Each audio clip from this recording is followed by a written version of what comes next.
Alhamdulillah, alhamdulillahilladzi at'amana hadza wa razaqnahu min ghairi haulin minna wala quwwah. Wa asyhadu an la ilaha illallah wahdahu la syarikalah wa asyhadu anna Muhammadan abduhu wa rasuluh sallallahu alaihi wa ala alihi wa sahbihi wa man tabi'al huda ila yaumil qiyamah. Sesi ketiga, sesi ketahanan. Kita kuat-kuatan karena kita belajar di jam kritis. Setelah Anda makan siang lalu belum tidur siang sambil belajar, jamaah ngantuk langsung tutup. Siap insyaallah? Nah, sehingga tolong saling menjaga. Kalau nanti ada yang ngantuk segera diapain? Suruh berdiri. Baik. Sekarang kita coba langsung masuk ke zakat mal. Di halaman 97.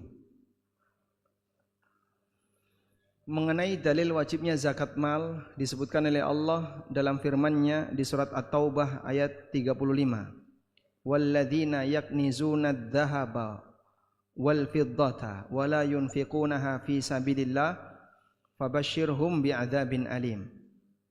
Orang-orang yang menyimpan emas dan perak dan mereka tidak infakkan di jalan Allah, maka berikan kabar akan adanya azab yang menyakitkan. Yauma yuhma 'alaiha finnari jahannam fatuqwa biha jibahuhum wa junubuhum wa dhuhuruhum. Pada hari mereka disetrika di neraka jahanam. Apa yang disetrika? Batuknya disetrika, perutnya disetrika, punggungnya disetrika. Lalu dikatakan hadza ma kanastum li anfusikum. Ini yang dulu kalian simpan, yang kalian sayangi. Nah, halaman 103. Oh, berarti beda dengan yang di sini ya. Ini yang edisi lama. Saya belum ganti. Halaman 103. Baik. Allah Subhanahu wa taala memberikan ancaman, yang tidak bayar zakat mal nanti akan disetrika di yaumil qiyamah. Disetrika, batuke disetrika, perutnya disetrika, punggungnya disetrika. Sesuatu yang dulu dia cintai besok dijadikan sebagai alat untuk menyiksa. Sebagaimana yang tidak mau bayar zakat peternakan nanti diinjak-injak oleh hewan ternaknya sehingga muter nginjaki dia. Setelah sampai ujung nanti yang nginjak pertama balik lagi, terus seperti itu sampai Allah Subhanahu wa taala memutuskan jalannya, apakah nanti dia masuk surga ataukah masuk neraka. Baik. Selanjutnya mengenai perhitungan zakat mal yang disebutkan dalam hadis, Anda lihat di 105. Nanti yang akan kita gunakan sebagai dalil adalah hadis Ali bin Abi Thalib. Ini hadis acuan yang paling detail berkaitan dengan jenis zakat mal dan bagaimana cara menghitung zakat mal. Sangat sederhana. Saya ulangi ya, ngitung zakat itu sangat sederhana. Insya Allah siapapun dengan sangat mudah untuk bisa menghitungnya. Hal prinsip dalam perhitungan zakat, yang dihitung itu saldo akhir, fluktuasi neraca keuangan sepanjang rentang 1 tahun, naik turun begini nggak usah diperhatikan. Tapi Anda cukup ngitung di titik akhir. Misalnya bulan zakat Bapak bulan Ramadan, berarti pas Ramadan cek saldo. Ya?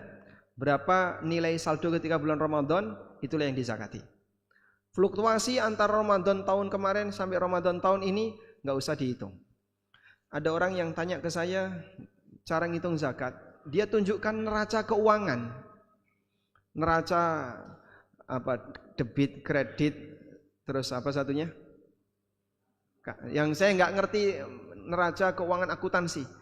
Saya nggak bisa baca ini Pak, nggak paham saya. Gini saja, Bapak zakatnya bulan apa? Ramadan. Sudah, Ramadan Bapak saldo uangnya berapa? Cek saldo, uang tunai berapa, yang wajib-wajib dijadikan komponen zakat itu di total, itulah yang dizakati. Baik, kita lihat keterangan Nabi SAW kepada Ali bin Abi Thalib. Beberapa urusan agama dikaitkan dengan perhitungan, tapi tidak butuh matematika yang canggih. Cukup matematika SD kelas 1 bisa. Sebab agama ini mudah. Ngitung waris insya Allah kelas 1 SMA bisa. Matematika ya. Anda sudah pernah belajar FPB? KPK? Belum, kelas berapa? Mondok, enggak matematika enggak ada. Lupa. Oh baik. Baik, tidak apa-apa. Yang penting hafid Quran ya. Nabi SAW mengatakan kepada Ali bin Abi Thalib, fa idza kanat laka mi'ata dirhamin, kalau kamu punya 200 dirham, wa hala 'alaihal haul, dan bertahan selama 1 tahun, fa fiha khamsatu darahim, maka di sana ada kewajiban zakat 5 dirham. Walaysa 'alaika syai'un ya'ni fid dhahab, dan kamu tidak punya kewajiban untuk zakat emas hatta yakuna laka 20 dinaron, sampai kamu punya 20 dinar. Jika kamu punya 20 dinar dan bertahan selama 1 tahun, di sana ada kewajiban zakat setengah dinar. Fama zada fabihisabi dzalik, lebih dari itu perhitungannya menyesuaikan. Baik. Sekarang kita lihat ini. Rasulullah sallallahu alaihi wasallam mengajarkan tentang cara hitung nisab dan haul. Cara hitung nisab dan haul. Dah? Zakat mal itu berarti acuannya apa? Dinar dan dirham. Dinar dan dirham. Sedangkan uang turunan dari dinar dan dirham. Kita ulangi. Uang itu turunan dari dinar dan dirham. Maka zakat uang dikiaskan dengan dinar dan dirham. Uang ini turunan dinar atau dirham. Baik. Di zaman Nabi SAW, Anda catat kalimat ini ya. Di zaman Nabi SAW, konversi ini dulu, tapi kalau sekarang sudah jauh selisihnya. Konversi dulu di zaman Nabi SAW, 1 dinar itu berbanding dengan 10 dirham. Ada sebagian riwayat yang menyebutkan bahwa di zaman Umar ini sudah geser. Di zaman Umar tidak lagi 1 dinar sama dengan 10 dirham, emas lebih bertahan daripada perak. Baik, karena pada waktu zaman Umar, setelah Persia ditaklukkan, ketersediaan perak itu banyak. Julukan Persia itu apa? Negara putih. Ketersediaan emas itu banyak sehingga harga perak turun, harga emas cenderung naik, bertahan. Selanjutnya, Rasulullah SAW ngasih bimbingan kepada Ali bin Abi Thalib. 20 dinar, zakatnya berapa? 0,5 dinar, setengah dinar. 200 dirham, zakatnya 5 dirham. Sehingga Anda bisa lihat di sini perbandingannya sama. 0,5 banding 20 sama dengan 5 banding 200 sama dengan 1/40 sama dengan 2,5%. Jadi angka 2,5%. Persentase ini kan tidak ada di masa silam. Terus dari mana kita bisa nyebut zakat kok 2,5%? Bukan tersebut dalam teks, tapi 2,5% itu dari perbandingan 0,5 per 20, 5 per 200, 1 per 40. Karena itu zakat 40 ekor kambing, zakatnya berapa? 1. Zakat 5 ekor onta bukan seekor onta, tapi seekor kambing. Karena kalau seekor onta terlalu besar. Namun zakatnya adalah kambing. Keseimbangan ini sepadan. Berlaku di zakat mal, berlaku juga di zakat peternakan. Kecuali pertanian. Sehingga pertanian Nabi SAW memberikan acuan al-usyur au nisful usyur, 1/10 atau 1/20, 5 sampai 10%. Sudah? Selanjutnya kita akan lakukan konversi sekarang. Konversi ke rupiah. Di buku ada ya. Konversi ke IDR, ke rupiah. 20 dinar sama dengan 20 dikali 4,25 gram emas, dan harus adzhab as-safi, emas murni seperti antam. Bapak lihat emas antam itu tulisannya 9999. Itu emas 24 karat. Sudah? 20 dikali 4 1/4 gram sama dengan 85 gram emas murni. Baik, 85 gram kalau sekarang per gramnya anggaplah 2,6 juta per gram ya. Berarti kurang lebih 200 berapa tadi? 20 juta. Anggap 220 juta. Nah, Anda kalau baca buku ini nanti ketemu angka kok beda dengan yang ditulis di sini. Nah, ini karena waktu ditulis emasnya belum naik. Ya, sayangnya waktu itu saya nggak kulaan emas.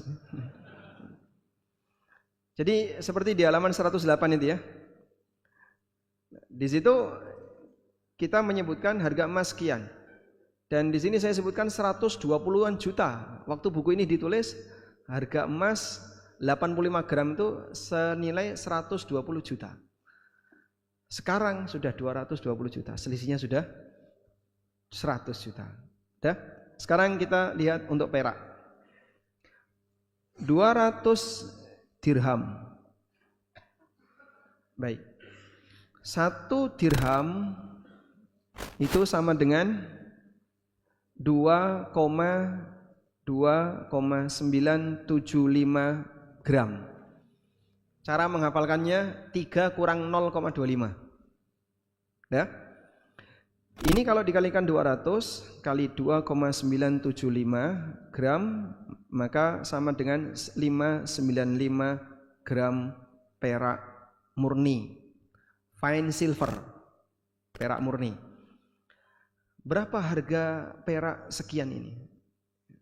Kalau pakai acuan harga perak sekarang yang kurang lebih 20.000 per gram, maka ini ketemu 11,9 juta. Anggaplah kita genapkan jadi 12 juta. Nah, kemudian di sini muncul satu masalah. Selisihnya jauh sekali antara perak dengan emas.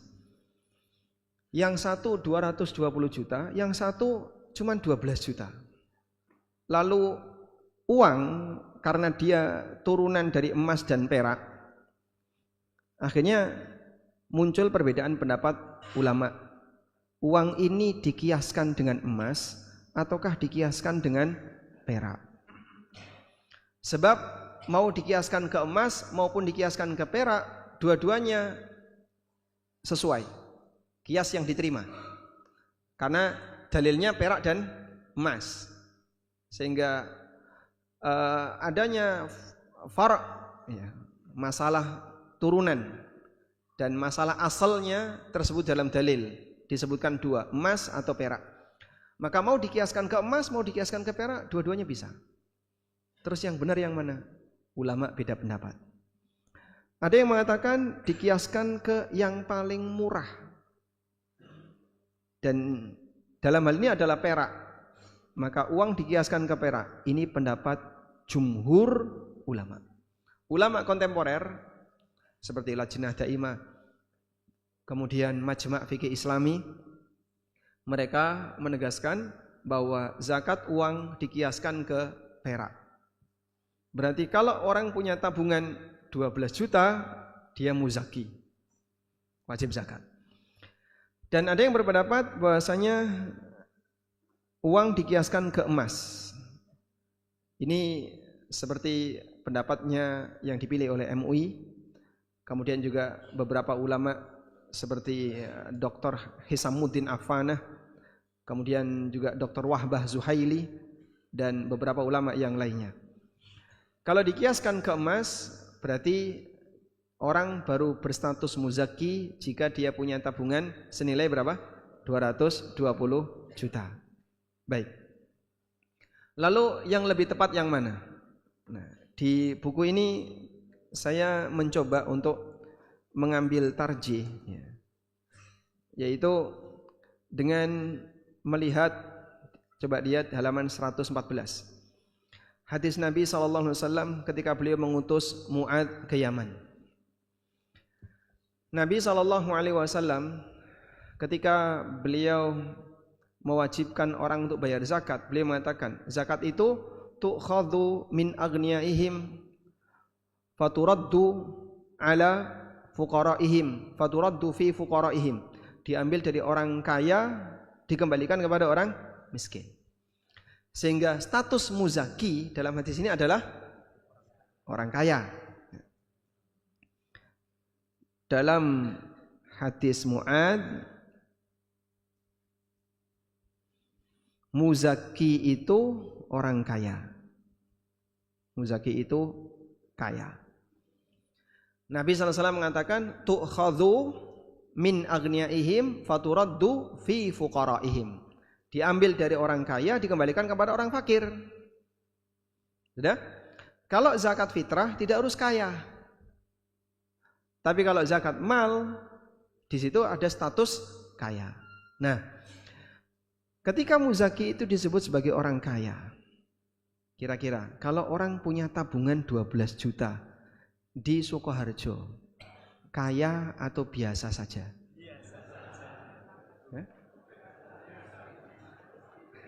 Di Sukoharjo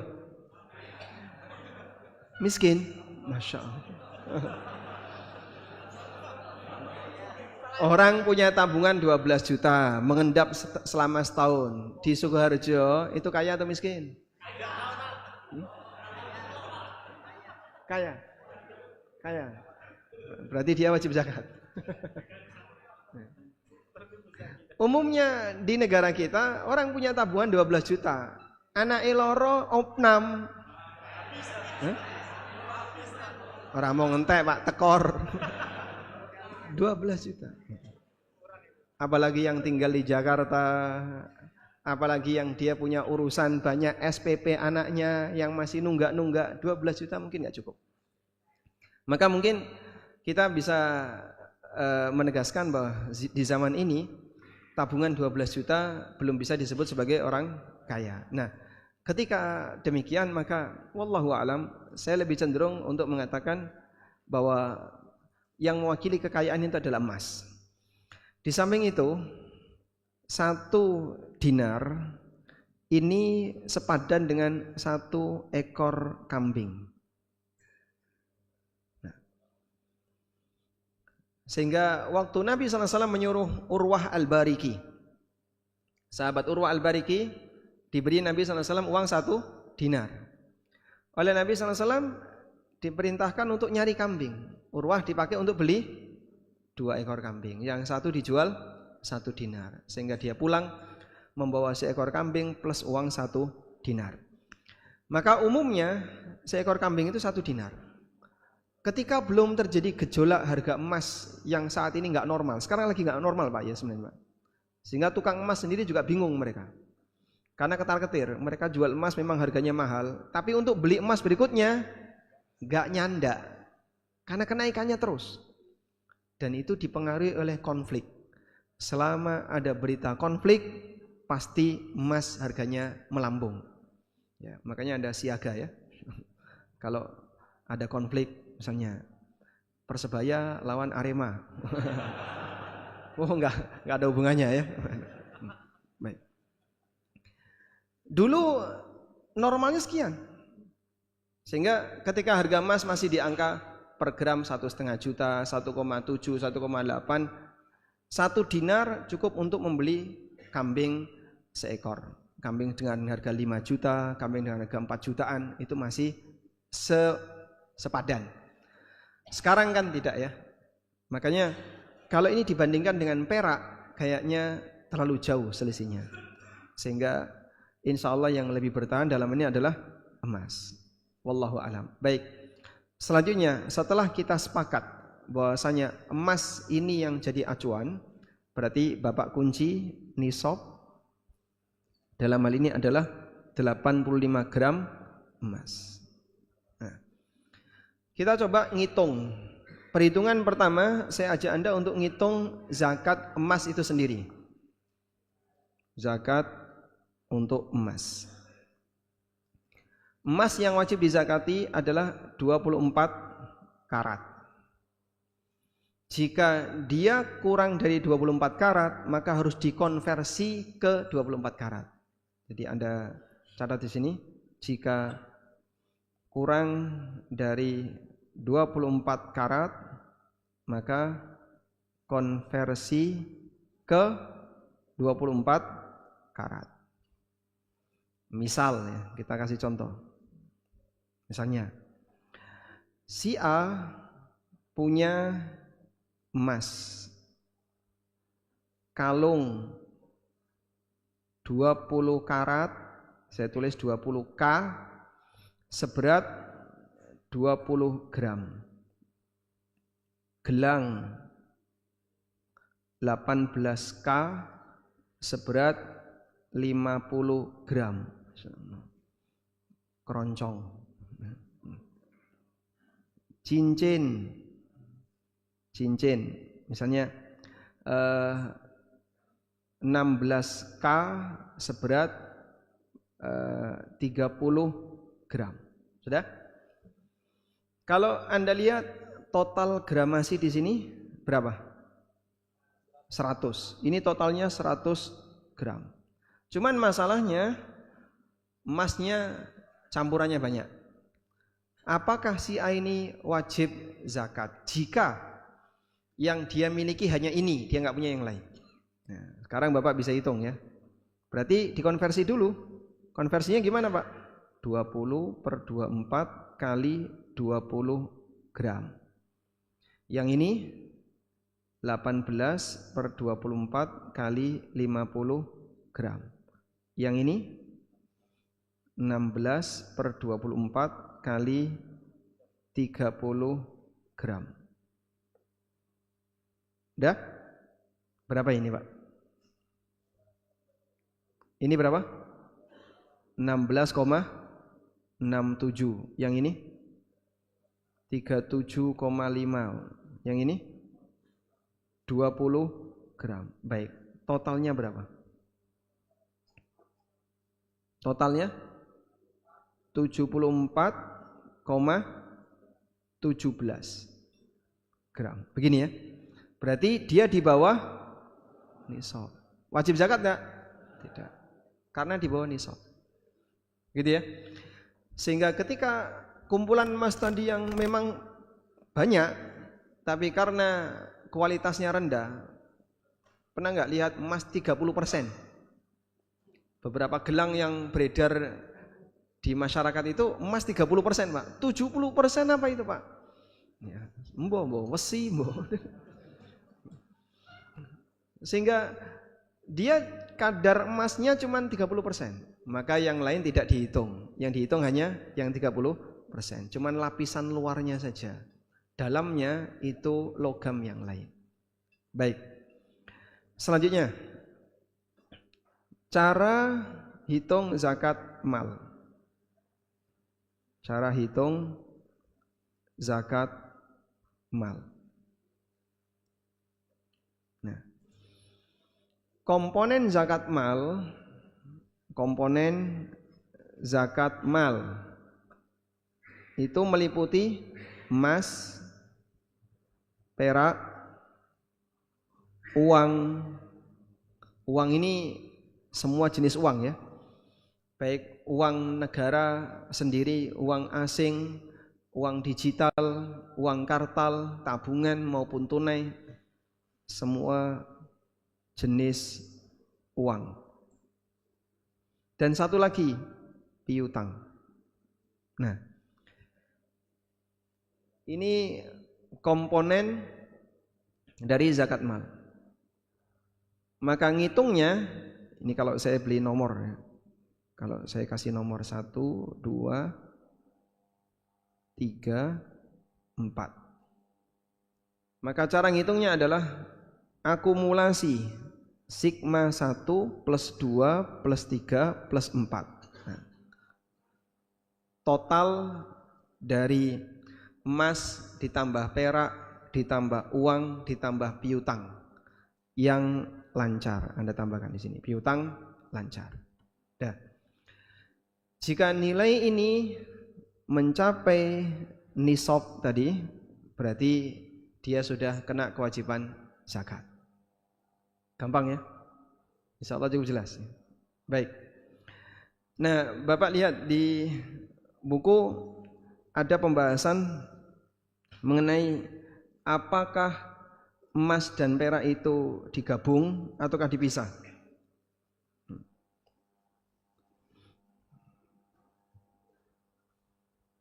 Di situ ada keterangan yang disampaikan, coba lihat dia halaman 120. Dalam perhitungan zakat mal, semua jenis mal digabungkan kecuali perak karena perak dihitung terpisah. Ini menurut pendapat sebagian ulama. Dan ada yang mengatakan perak dihitung gabungan dengan emas. Sehingga kalau peraknya dihitung terpisah, maka dia tidak dihitung bersamaan dengan zakat mal yang lain. Wallahu a'lam. Sudah?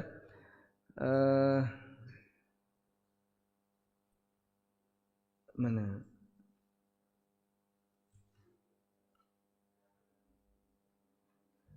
Emas dan perak perhitungannya dipisahkan. Ini di halaman 116. Itu ada keterangan tadi ya. Nisab emas dihitung sendiri dan nisab perak juga dihitung sendiri. Lanjutan keterangan dalam ensiklopedia fikih, wa dhahaba Syafi'iyah wa huwa riwayatun ukhra an Ahmad wa qaulu Abi Ubaid wa ibni Abi Layla wa Abi Thawr ila annahu la tajibu fi ahadil jinsaini az-zakatu hatta yakmula wahdahu nisaban. Menurut Syafi'iyah, salah satu riwayat dari Imam Ahmad, pendapat Abu Ubaid Al-Qasim bin Salam, pendapat Ibnu Abi Layla, pendapat Abu Thawr, emas dan perak tidak wajib dizakati sampai nilainya masing-masing mencapai nisab. Jadi misalnya kalau emasnya 80 gram, sudah nisab belum? Belum. Peraknya 580 gram, sudah nisab belum? Belum. Ini kalau digabung mencapai nisab. Kalau dipisah belum mencapai nisab. Nah, di sini ditegaskan menurut Syafi'iyah, pendapat Imam Ahmad dalam salah satu riwayat dan beberapa ulama yang lainnya tidak wajib zakat. Karena emas kurang dari satu nisab, perak kurang dari satu nisab. Walaupun mepet nisab, kalau digabung di atas nisab.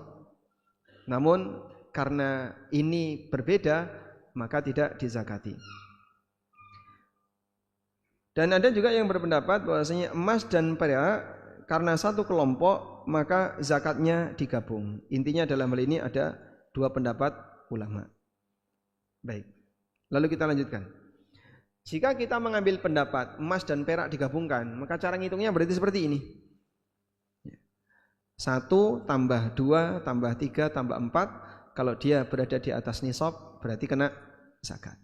Sudah? Nah, selanjutnya cara hitung haul. Cara hitung haul.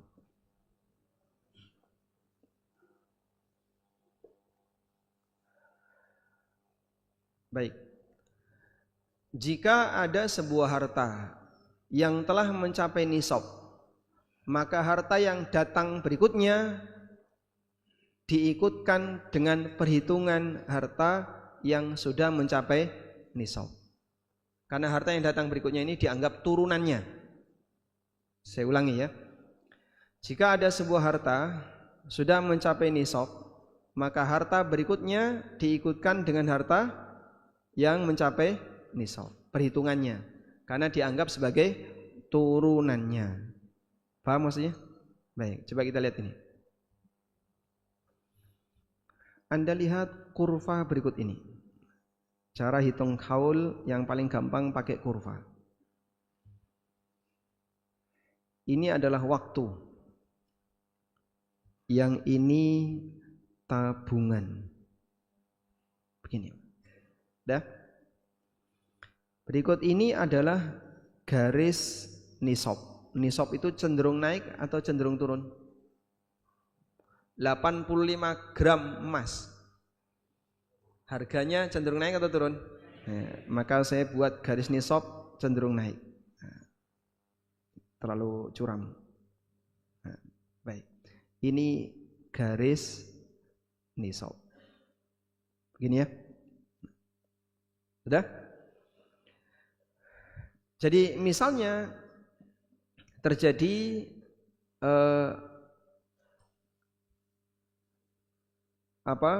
perolehan harta yang dimiliki oleh si A. Paijo datang dari Jogja ke Sukoharjo. Lalu dia berdagang. Saat awal mula dagang, dia punya modal 10 juta. Lalu tabungannya naik. Dia jualan di dekat pondok. Masya Allah. Naik gini. Sudah? Nikah. Masya Allah. Langsung turun. Nikah Pak ya.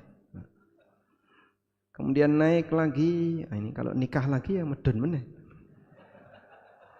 Naik. Punya anak. Misalnya begini. Oh, sebentar dulu.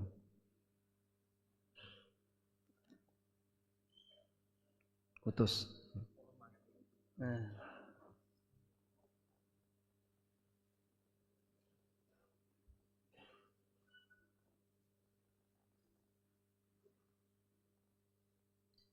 Sebentar ya.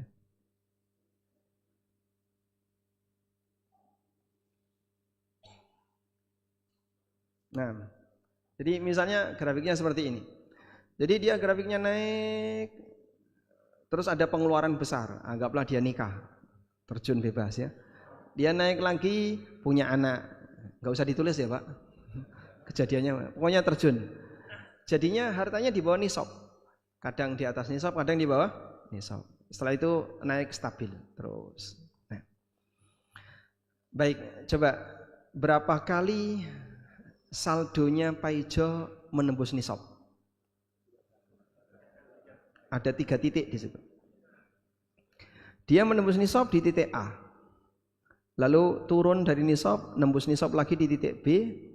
Kemudian turun dari nisab, naik lagi di titik C. Pertanyaannya, sejak kapan Paijo harus menghitung haul? A, B, C. Nah, A, B, C. Baik, lihat di sini. Setelah dia mencapai nisab, Bapak lihat di halaman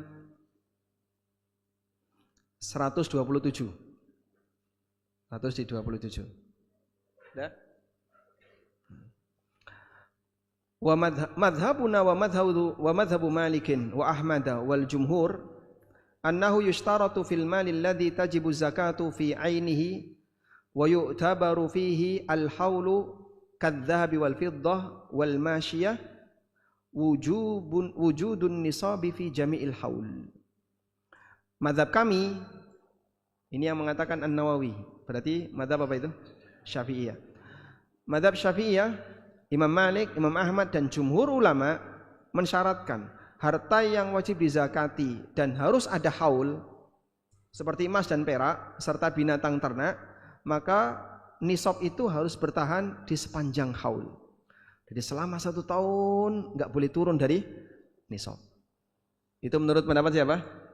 Jumhur. Maka menurut pendapat jumhur, ngitung haulnya dari mana? C. Menurut pendapat jumhur. Karena ketika sempat turun, reset. Dia seperti ngereset ya. Direset dari awal. Yang kemarin nggak dihitung. Nanti naik lagi, oh sudah nisab. Nah, baru perhitungan bermula. Kok turun lagi, reset lagi. Berbeda dengan pendapat yang kedua, lihat. Di halaman 128. Wa qala Abu Hanifah al-mu'tabaru wujudun nisabi fi awalil haul wa akhirih wa la yadurru naqsuhu bainahuma. Menurut Abu Hanifah yang menjadi acuan adalah keberadaan nisab di awal haul dan di ujung haul, dan tidak perlu memperhatikan adanya kejadian berkurang di antara dua haul tadi. Maka kalau menurut Abu Hanifah ngitungnya dari A. Dan saya sarankan ikuti yang kedua ini. Lebih gampang. Bapak akan selalu cek saldo kalau pakai pendapat jumhur. Sehingga turun dari nisab. Nanti naiknya niteni bulan apa kan rumit. Lebih gampang Anda pakai pendapat Hanafiyah. Sehingga kalau Anda pakai pendapat Hanafiyah, maka nanti ketika mencapai di titik A ini ditentukan ini bulan apa. Ingat bulan ya, bukan tanggal. Persisnya tanggal berapa Pak? Repot, Anda akan cek saldo tiap hari. Tapi pas bulan apa sudah mencapai nisab. Misalnya bulan Rajab tahun 45 Hijriah. Ini ya. Sekarang tahun berapa? 47. Berarti zakatnya nanti Rajab 46. Terus setiap Rajab dia zakat. Sehingga dia kunci bulan zakatnya di bulan Rajab. Disinilah zakat mal itu tidak ada hubungannya dengan Ramadan. Kenapa Pak? Karena masing-masing orang dia memiliki saldo satu nisab berbeda-beda. Sehingga Ustadz A mencapai nisab di bulan Muharram, Ustadz B di bulan Safar, Ustadz C nanti di bulan Rabiul Awal, ini di bulan ini beda-beda. Juragan A nisabnya di bulan ini, juragan B. Nah, karena beda-beda, maka masing-masing punya perhitungan haul yang berbeda. Cuman karena orang itu kurang perhatian, sehingga rata-rata biasanya Bapak zakatnya kapan? Ngertiku ya Ramadan Mas. Pokoknya ini Ramadan zakat. Padahal zakat yang berkaitan dengan Ramadan cuma satu. Zakat fitrah. Selain itu tidak ada. Zakat pertanian ada kaitannya dengan Ramadan enggak? Ya, panennya bulan apa? Ya, kalau panennya Syawal, jangan nunggu Ramadan. Maka dia dibayarkan di bulan Syawal. Gitu ya. Sehingga wallahu alam bisa jadi banyak orang yang mungkin dia pernah kelewatan bayar zakat. Saat dia sudah mencapai nisab, enggak begitu dipedulikan. Ngertinya Ramadan, padahal sebenarnya nisab dia sudah tiba misalnya di bulan Sya'ban atau di bulan Rajab atau di bulan Jumadil Ula. Berarti dia tertunda sekian bulan. Dia menunda bayar zakat sekian bulan. Baik. Nah, berarti kalau dia Rajab 45, kalau pakai metode Hanafiyah gimana? Ya, tinggal tarik Rajab 46. Di Rajab tahun 46. Sudah? Nah, nanti pas Rajab 46 dia cek saldo tadi ya. Akumulasi emas, perak, uang piutang lancar, berapa nilainya totalnya di sini? Kalau di sini ketemu misalnya akumulasinya ketemu di angka 300 juta. Nah, inilah yang dizakati. Udah? Fluktuasi sebelumnya nggak diperhitungkan. Ini insya Allah paling gampang. Sehingga nanti tinggal dikunci. Setiap Rajab zakat, tiap Rajab zakat. Paham insya Allah? Alhamdulillah. Baik, sekarang ke zakat perdagangan. Zakat perdagangan.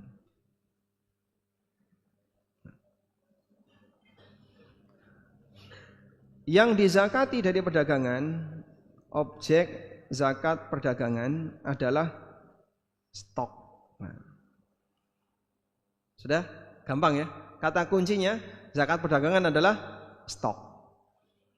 Maka orang yang mau zakat perdagangan dia harus stok opnam. Sehingga ketika di bulan zakat dia stok opnam. Cara perhitungan zakat perdagangan itu sama seperti zakat mal. Sama seperti zakat mal. Ya terlepas dari adanya perbedaan pendapat ulama, apakah perdagangan itu wajib dizakati atau tidak. Jumhur mengatakan perdagangan wajib dizakati. Selanjutnya, syarat benda itu diperdagangkan. Kita coba lihat di buku ya. Zakat perdagangan halaman berapa? 191.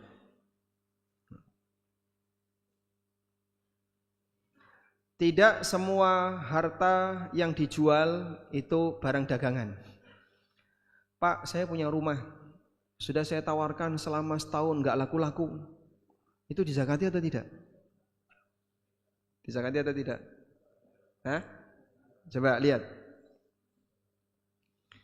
Di sini ada keterangan yang disampaikan oleh Ibnu Utsaimin rahimahullah. Atau sebelumnya keterangan Imam Asy-Syafi'i, lihat di halaman 203. Wal urudul lati lam tushtara litijarah minal amwal laisa fiha zakatun bi anfusiha. Barang yang dibeli bukan dalam rangka dijadikan objek dagangan tidak wajib dizakati.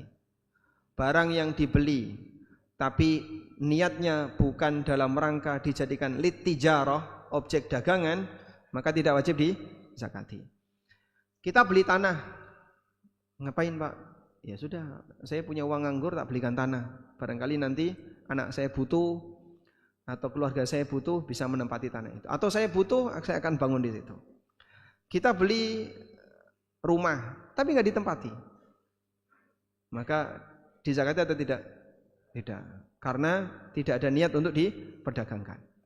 Ibnu Utsaimin pernah ditanya tentang ruko berikut isinya, apakah dizakati? Jawab beliau, nilai yang dihitung adalah barang stok yang ada dalam ruko, apapun bentuknya. Adapun aset tetap, maka nilainya tidak dihitung dan tidak wajib dizakati. Misalnya kendaraan, kulkas, freezer, dan semacamnya. Semua ini tidak dihitung nilainya dan tidak wajib dizakati karena aset tersebut tidak dijual. Jadi kata kuncinya, ketika dia tidak diperdagangkan tidak wajib dizakati. Kemudian di sini juga ada keterangan tentang batasan barang dagangan di halaman 199 ya. Ibnu Qudamah mengatakan yang dimaksud dengan al-urud yakni urudul tijarah, barang adalah harta selain alat tukar dengan aneka variasi bentuknya, baik berupa tumbuhan, binatang, lahan, dan harta yang lainnya. Dalam Ar-Raudul Murbi' disebutkan al-urudu wa huwa ma'u'idda li bai'in wa syira'in li ajli ribhin. Barang dagangan adalah barang yang disiapkan untuk diperdagangkan li ajli ribhin, dalam rangka mendapatkan keuntungan. Sehingga kalau misalnya saya mau jual rumah, kenapa kamu jual rumah? Butuh uang. Berarti dia jual rumah karena butuh uang, karena bosen mau pindah.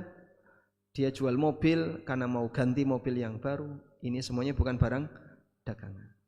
Ini barang yang mau dijual, bukan barang yang diperdagangkan. Walaupun di antara ciri barang dagangan itu adalah dia diperjualbelikan. Baik. Selanjutnya, di situ ada cara menghitung. Jadi cara menghitung barang dagangan itu digabung dengan mal. Maka zakat perdagangan tadi ya dihitung dari akumulasi stok plus uang plus apa? Piutang yang lancar. Begini. Kalau dia punya emas ya emas. Nah, akumulasi ini yang nanti dizakati. Pak, itu kan barangnya kadang ada yang baru masuk, kadang ada yang mengendap lama. Iya, memang dagangan seperti itu. Makanya barang dagangan sehingga dia alirannya cepat. Karena aslinya kan kayak gini, uang, lalu di sini ada barang. Orang dagang itu uang jadi barang, barang jadi uang. Muter seperti ini. Ya, Pak. Sehingga kalau ngitungnya pakai grafik tadi, ada uang yang baru masuk, ada barang yang baru masuk. Yang dizakati mana? Keduanya, plus. Maka yang dizakati adalah uang plus barang. Alhamdulillah. Pas jam 2, insyaallah. Baik. Anda sudah ngantuk? Nah, saya tanya, jawab dengan pilihan salah satu. Anda mau tidur di sini atau pulang? Mereka mau pulang. Nah, baik. Mungkin masih banyak materi yang belum tersentuh, termasuk diantaranya zakat pertanian. Nanti jadi tugas teman-teman sekalian, silahkan baca sendiri buku ini. Pertemuan berikutnya ujian. Ya Ustaz, ada ujiannya nggak Ustaz? Siap. Wassallallahu ala nabiyina Muhammadin wa ala alihi wa sahbihi wasallam. Alhamdulillah, jazakallahu khairan kita ucapkan kepada Ustaz Ami hafizahullah ta'ala yang telah menyampaikan materi yang luar biasa dan kita mendapatkan banyak tambahan ilmu. Kemudian selanjutnya ma'asyiral ikhwah rahimani wa rahimakumullah, untuk sesi yang terakhir ini kita adakan tanya jawab, dan di sini sudah ada beberapa pertanyaan yang terkumpul dari para peserta yang sebagiannya sudah diterangkan dalam penjelasan beliau tadi ya. Sebagian pertanyaan yang masuk sudah diterangkan pada pertanyaan tadi, tetapi ada juga yang masih belum disampaikan penjelasannya, terutama seperti tadi terkait zakat pertanian. Langsung saja saya sampaikan di sini salah satu pertanyaan yang pertama tentang zakat pertanian, Ustaz. Itu apakah yang dikeluarkan dari hasil pertanian itu setelah dikurangi dengan biaya operasionalnya ataukah dari hasil kotornya gitu, Ustaz? Tafadhol. Baik, ini pertanyaan yang cukup banyak ya. Banyak sekali yang menyampaikan pertanyaan untuk zakat pertanian itu setelah dikurangi biaya operasional atau dihitung ketika masih mentah. Mohon dipahami bahwa aturan zakat pertanian berbeda dengan aturan zakat mal. Acuan yang diberikan oleh Allah adalah wa'atu haqqahu yauma hasadi. Tunaikanlah zakatnya saat panen. Dan Nabi SAW sudah memberikan pilihan antara dizakati zakat pertanian ya, antara dizakati 5% atau sampai 10%. Dan ini sebenarnya rentang. Ini rentang. Dan beliau ngasih batasan. Kalau dia hasilnya didapatkan oleh seseorang tanpa campur tangan manusia, maka zakatnya 10%.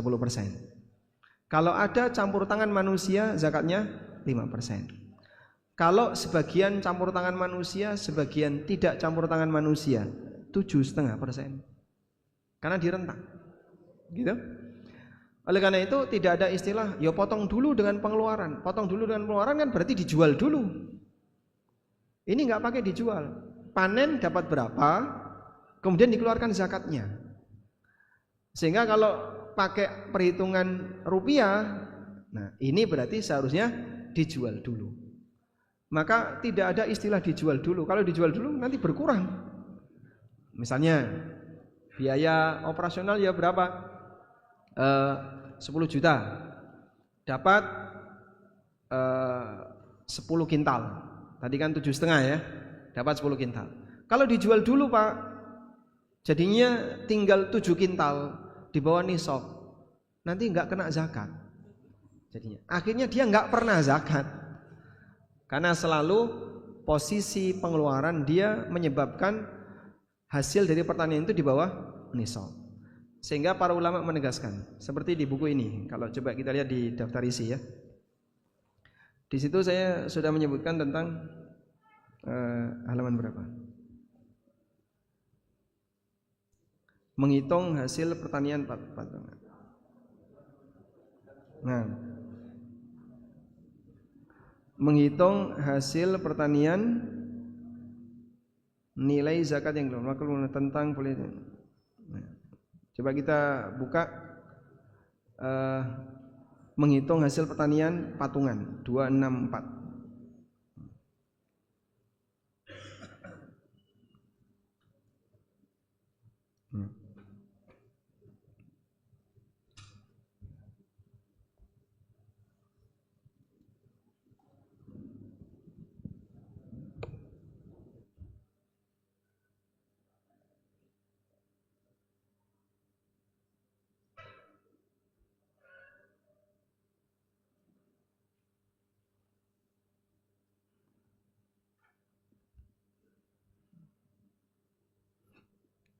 Baik, Anda silakan buka di nilai zakat yang dikeluarkan. Halaman 268. Nabi SAW telah memberikan bimbingan mengenai nilai yang harus dikeluarkan untuk zakat pertanian. Berikut beberapa hadisnya. Hadis pertama, beliau menyebutkan, "Fima saqatis sama'u wal anharu wal uyunu au kana athariyan al-ushru." Hasil pertanian yang diairi dengan tanda hujan, air sungai, mata air atau air tanah, maka zakatnya 10%. Adapun hasil pertanian yang diairi wa ma suqiya bin nadhi nisful ushur. Kalau diairi dengan kendaraan, maka zakatnya 1/20, 5%. Dalam hadis yang lain, Nabi SAW juga memberikan yang sama. Wa fi ma suqiya bisaniyah nisful usur, yang diairi dengan timba atau dengan sumur, maka zakatnya 1/20 alias 5%. Maka berdasarkan hadis ini, nilai zakat pertanian yang dikeluarkan di rentang 5 sampai 10. Perinciannya, jika pengairan lahan murni berasal dari alam sehingga tidak ada biaya yang dikeluarkan, misalnya pengairan sungai, selokan, tanda hujan, zakatnya 10%. Jika pengairan lahan itu melibatkan tenaga manusia atau cara apapun yang membutuhkan dana, maka nilai zakat dikeluarkan 5%. Jadi sudah ada pilihan di situ. Maka kalaupun ada biaya pengeluaran, ya berarti kamu pilih 5%. Bukan ditutupi dulu, tapi Anda zakatnya lebih sedikit, yaitu 5%. Jika pengairnya menggunakan metode gabungan, sebagian menggunakan alam, sebagian melibatkan tenaga, maka para ulama memberikan rincian. Jika bisa dipastikan bahwa setengah waktu tanam diairi tanpa biaya, sementara setengahnya diairi tenaga butuh biaya, zakatnya 7,5%. Demikian keterangan Ibnu Qudamah. Anda bisa lihat di situ ya, keterangan di Al-Mughni. Jika porsi setiap pengairan tidak bisa dipastikan, maka hukumnya mengikuti yang dominan. Jika lahan tersebut dominan diairi dengan biaya, maka zakatnya sebesar 5%. Sebaliknya jika dominan diairi dengan alam, zakatnya 10%. Wallahu a'lam. Nah, karena sudah ada pilihan itu, maka biaya pengeluaran di awal tidak diperhitungkan setelah panen. Tapi semua yang mengeluarkan biaya, zakatnya 5%. Wallahu a'lam. Allahu ilaik. Kemudian pertanyaan berikutnya, apakah disyaratkan penerima zakat tahu kalau harta yang diberikan kepadanya adalah zakat supaya zakat itu sah? Ketika seseorang membayar zakat, apakah harus memberitahu? Ada dua keadaan. Satu, jika dia serahkan ke lembaga. Jika dia serahkan ke lembaga, maka wajib memberitahu. Tujuannya apa? Agar lembaga ini bisa menyalurkan kepada yang tepat. Makanya kalau ada orang yang asal transfer saja, asal transfer, tapi tidak ada notifikasi apapun, itu beresiko. Nanti lembaga ini bingung. Ini transfer untuk zakat, donasi, wakaf atau apa? Nggak jelas. Makanya kalau Anda transfer ke lembaga apapun, lembaga sosial, berikan notifikasi, kasih tahu ini zakat, ini donasi, ini wakaf, agar penyalurannya tepat. Yang kedua, jika Anda bayarkan zakat itu langsung ke sasaran. Nah, langsung ke sasaran ada dua, ke amil atau ke mustahik selain amil. Tidak perlu ada pemberitahuan, karena sudah bisa dipastikan dia adalah penerima yang sah. Dan secara umum, selain amil, penerima zakat itu rata-rata orang yang status sosialnya di bawah rata-rata masyarakat. Orang yang status sosialnya lebih rendah selain amil dan fisabilillah. Maka kalau kita ngasih zakat ke orang lain, terus memberitahu, ini zakat dari saya, bisa jadi dia merasa kecewa. Apa kau anggap aku ini orang miskin? Tidak. Apa kau anggap aku ini orang fakir? Tidak. Terus kenapa kau kasih aku zakat? Karena kau budak. Wah, tambah loro hati. Sehingga sebaiknya tidak perlu memberitahu. Itu kalau kita ya yakin. Kalau ragu, tanyakan. Saya pernah tanya seperti itu ke seorang. Dohirnya dia nggak punya, cuman kan kita nggak tahu simpenannya. Sehingga kita beritahu dulu, Pak, ini ada zakat. Kira-kira Bapak termasuk mustahik tidak? Nah, dia nanti akan ngasih jawaban. Kalau kemudian dia bilang saya tidak punya, saya ini enggak, kasih. Kalau bohong gimana Pak? Urusan pribadi dia. Karena al-hukmu ala-dzahir, kita menghukumi orang lain sesuai dengan lahiriahnya. Wallahu a'lam. Ahsanallahu ilaik. Pertanyaan berikutnya, di sini ada seorang petani yang menggaduh atau menggarap lahan milik orang lain yang nanti hasilnya itu dibagi dua, bagi hasil. Pertanyaannya adalah siapakah yang harus membayar zakatnya atau dibayar zakatnya atau tidak? Demikian Ustaz. Coba di halaman 264 ya, tentang hasil pertanian patungan. Ya.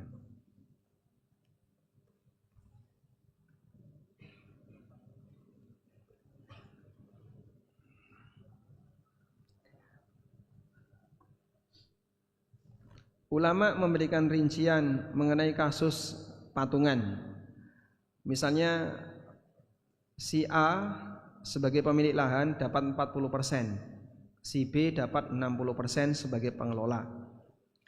Jika hasil yang telah dibagikan ke si A dan si B lalu masing-masing mendapatkan jatah yang mencapai nisab, maka masing-masing membayar zakatnya sendiri-sendiri. Udah? Yang kedua, jika hasil pertanian digabung bisa mencapai nisab, tapi jika dipisahkan kurang dari nisab, apakah dalam hal ini wajib dizakati? Ulama berbeda pendapat. Kembali kepada pembahasan, apakah gabungan harta selain ternak bisa mempengaruhi zakat? Termasuk diantaranya adalah gabungan hasil pertanian. Sebagian ulama berpendapat bahwa hasilnya digabungkan agar bisa dizakati. Seperti keterangan Ibnu Qudamah di situ. Al-Auza'i berpendapat tentang hasil tanaman. Jika pengelolanya berkongsi lalu menghasilkan 5 wasak, maka ada kewajiban zakat atasnya.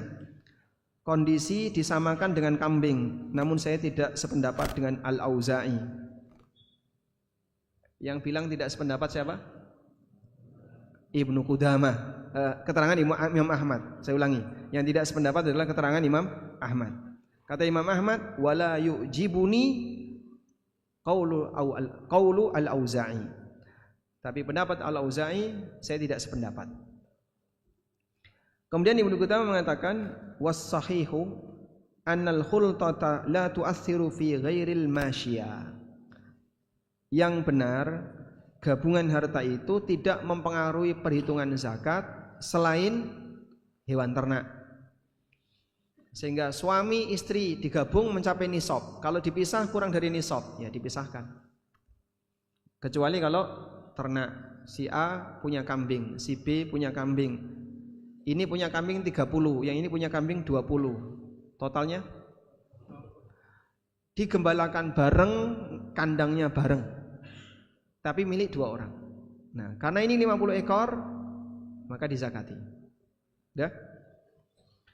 Sehingga kalau kita melihat dari pendapat Ibnu Qudamah, dan ini yang sejalan dengan kaulnya Imam Ahmad, berarti kalau model gabungan tadi ya, buruh tani garap sawah orang. Kalau di sini baginya berapa? Sepertiga. Sepertiga pemilik lahan, 2/3 petaninya. Ya? Panen 15 kintal. Berarti petaninya dapat 10, pemilik sawah dapat 5. Maka dizakati masing-masing. Sehingga karena pemilik sawah cuma dapat 5, enggak kena zakat. Petaninya yang dapat 10 kena zakat. Wallahu a'lam. Berarti caranya gimana biar enggak kena? Kasihkan yang pemilik sawah lebih banyak. Sudah enggak usah ngeles ya. Kalau emang dapat kena zakat ya dibayarkan zakatnya. Selanjutnya. Assalamualaikum. Kemudian di sini ada lagi pertanyaan terkait dengan penyaluran zakat. Bolehkah zakat diberikan kepada du'afa untuk biaya sekolah umum lewat yayasan du'afa? Kemudian bolehkah zakat itu untuk membiayai operasional TPQ? Zakat yang diberikan kepada fakir miskin untuk kebutuhan apapun yang manfaatnya kembali kepada dia boleh. Baik pangan, sandang, papan. Walaupun ulama beda pendapat, boleh enggak membangunkan rumah untuk orang miskin yang enggak punya rumah pakai dana zakat? Ada khilaf ya. Tapi kalau misalnya saya nyumbang untuk renovasi rumahmu karena kamu nggak mampu, pakai dana zakat, boleh. Si A punya rumah gubuk, butuh dana renovasi, terus kita nyumbang pakai zakat biar dia bisa renovasi karena dia nggak mampu, boleh. Tapi kalau total dana zakat dipakai beli tanah, bangunkan rumah, orang miskin suruh tempati, itu ada khilaf dalam masalah ini. Baik. Untuk itu kalau biaya pendidikan termasuk kebutuhan dia enggak? Biaya pendidikan?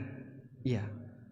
Dia sekolah di situ, dia punya kewajiban bayar biaya pendidikan. Maka zakat bisa dipakai untuk biaya pendidikan yang bersangkutan dengan status orang miskin, walaupun sekolah di tempat umum.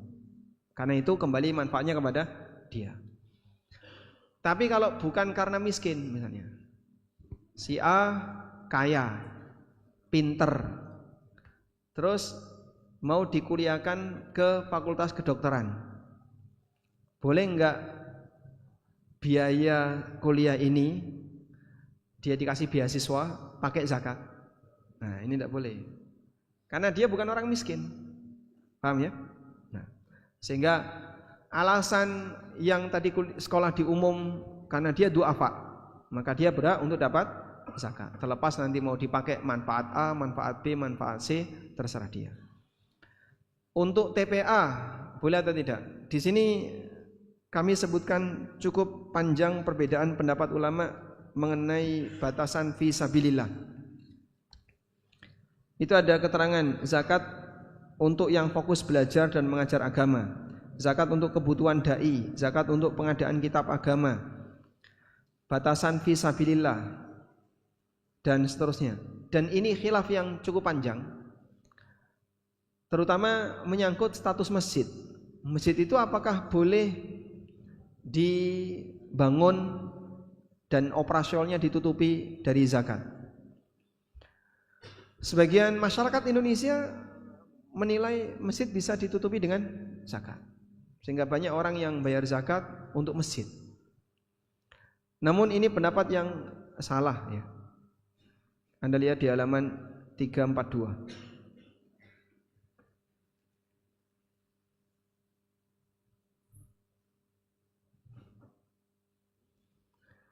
Dalam Hasyiah Raudhul Murbi dinyatakan wa qala al-waziru wa ghairuhu. Al-wazir di sini al-wazir Hambali Ibnu Hubairah dan ulama yang lain mengatakan ittafaqal a'immah ala annahu la yajuzu wa la yujzi'u daf'u zakati fi bina'i masajid.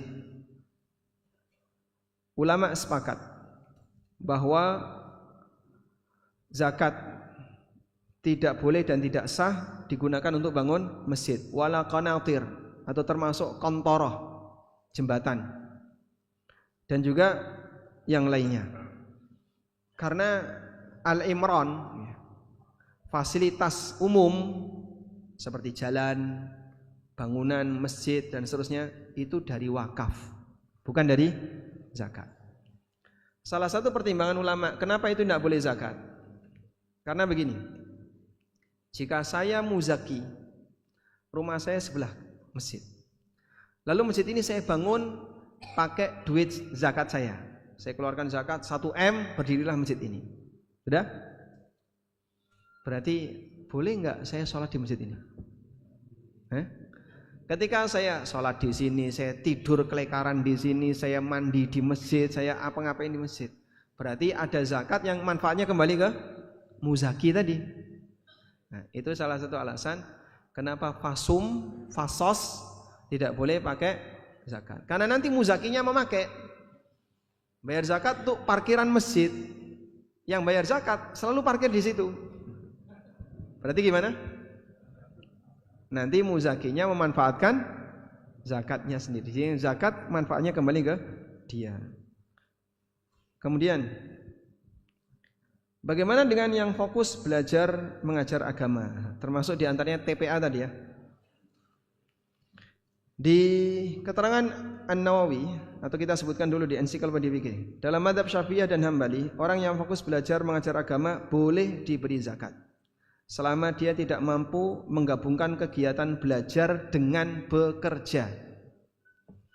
Jadi ketentuannya selama dia tidak mampu menggabungkan kegiatan belajar dengan bekerja. Di mana jika dia bekerja, maka dia kesulitan untuk belajar. Maka dalam posisi ini, saya mau belajar, konsekuensinya saya nggak bisa kerja. Baik, dia boleh dikasih zakat. Ini dalam mazhab Syafi'iyah dan Hambali. Wallahu a'lam. Sehingga kalau TPA ini kan kegiatan ya, bukan personal. Apakah boleh dikasih zakat? Insya Allah tidak masalah. Dan ini juga yang pernah difatwakan oleh Lajnah Daimah, seperti di halaman 346 itu. La mani'a min sarfi zakati lid-du'ati ila Allah fi ayyi makanin min ardillah. Tidak terlarang menyalurkan zakat untuk para dai yang mengajak masyarakat agar taat kepada Allah di semua belahan bumi Allah, apabila mereka fokus berdakwah, sementara mereka tidak memiliki harta yang mencukupi untuk kebutuhan nafkah mereka, dan seterusnya. Wallahu a'lam. Assalamualaikum. Barangkali ini pertanyaan yang terakhir Ustaz, karena waktunya juga tinggal 5 menit. Jadi ada lagi pertanyaan yang berkaitan dengan zakat pertanian, yaitu seseorang yang menyewa lahan cukup banyak, beberapa lahan dia sewa, dia garap, kemudian dia bertujuan hasilnya itu untuk dijual, Ustaz. Hasilnya itu untuk dijual. Nah, ini apakah nanti dari hasil pertanian itu yang dizakati dengan hitungan zakat pertanian atau zakat perdagangan dengan anggapan tadi niat untuk dijual itu, Ustaz? Barakallahu fikum. Kembali ke jenis yang ditanam ya. Kalau yang ditanam itu bahan makanan pokok yang bisa disimpan, tidak semua hasil pertanian wajib dizakati. Hanya hasil pertanian yang bentuknya bahan makanan pokok yang bisa disimpan. Al-qut muddakhar.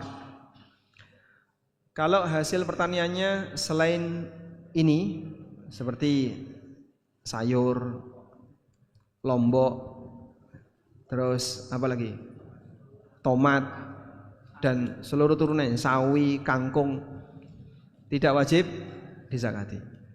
Baik. Tapi kalau dia bahan makanan pokok yang bisa disimpan seperti padi yang paling gampang ya di tempat kita, maka tetap wajib dizakati. Walaupun nanti setelah panen dia jual. Dan memang secara umum ya dijual. Dulu orang yang panen kurma tidak dimakan semua, tapi dia jual. Yang panen gandum juga sama. Tapi tetap wajib dizakati walaupun ada niat dijual. Makanya kalaupun ditebaskan, ya.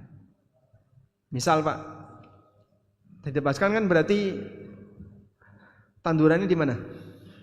Masih di sawah ya, belum diambil kan? Berapa hari biasanya untuk diambil? Seminggu. Misalnya ditebaskan hari ini, biasanya dipanen berapa hari?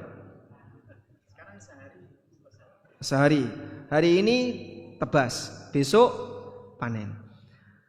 Nah, ada dua masalah di situ. Satu, masalah kepastian hasil.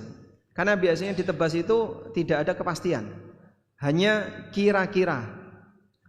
Kira-kira kan berarti kio sekian kilo. Ini metu ya kira-kira 10 kintal plus minus berapa biasanya? 10 kintal plus minus 30 kilo misalnya. Ya. Nah, nanti Bapak hitung, berarti zakatnya sekian kilo. Anda minta kepada yang nebas tadi, Pak, sekian tolong jangan dibeli. Itu nanti zakatnya. Maka dizakatkan dalam bentuk gabah. Anda terima duit dari penebas, gabah sekian Anda zakati. Anda keluarkan sebagai zakat. Wallahu a'lam. Alhamdulillah, jazakumullahu khairan kepada Ustadz Ami Nur Baiz kami sampaikan atas materi yang beliau sampaikan dan jawaban-jawaban dari pertanyaan yang cukup banyak dari peserta, dan kami maaf karena masih banyak pertanyaan yang belum bisa terjawab karena keterbatasan.